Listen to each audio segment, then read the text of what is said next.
تو جمعے کے دن سورہ کہف پڑھنے کی ترغیب کئی حدیثوں میں نبی صلی اللہ علیہ وسلم نے بیان فرمائی۔ ایک حدیث میں نبی صلی اللہ علیہ وسلم نے بیان فرمایا کہ جو شخص جمعے کے دن سورہ کہف پڑھے اللہ تعالیٰ پورے ہفتے تمام فتنوں سے اس کی حفاظت فرماتے ہیں۔ اور ایک حدیث میں نبی صلی اللہ علیہ وسلم نے بیان فرمایا کہ جو شخص جمعے کے دن سورہ کہف پڑھے اللہ تعالیٰ اس کے دل کے اندر ایمان کا ایک خاص نور پیدا فرما دیتے ہیں جو اگلے جمعے تک باقی رہتا ہے۔ اور ایک حدیث میں نبی صلی اللہ علیہ وسلم نے ارشاد فرمایا کہ جو شخص جمعے کے دن سورہ کہف پڑھے اللہ تعالیٰ دجال کے فتنے سے اس کی حفاظت فرماتے ہیں۔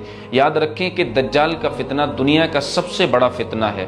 اللہ تعالیٰ اس سورت کی برکت سے اس بڑے فتنے سے بھی حفاظت فرمائیں گے۔ ان حدیثوں سے پتہ یہ چلتا ہے کہ اللہ تعالیٰ نے اس سورت کے اندر بہت خاص تاثیر رکھی ہے جو آپ کو فتنوں سے، فساد سے، مصیبتوں اور پریشانیوں سے بچاتی ہے۔ تو مرد حضرات بھی، خواتین حضرات بھی جمعے کے دن وقت نکال کر اس سورت کو ضرور پڑھا کریں۔ انشاءاللہ تعالیٰ آپ اپنی آنکھوں سے اس کے فائدے دیکھیں گی۔ آپ کے گھر میں برکتیں ہوں گی، لڑائی جھگڑے ختم ہو جائیں گے، پیار محبت بڑھے گا اور اللہ تعالیٰ خوشحالی عطا فرمائیں گے۔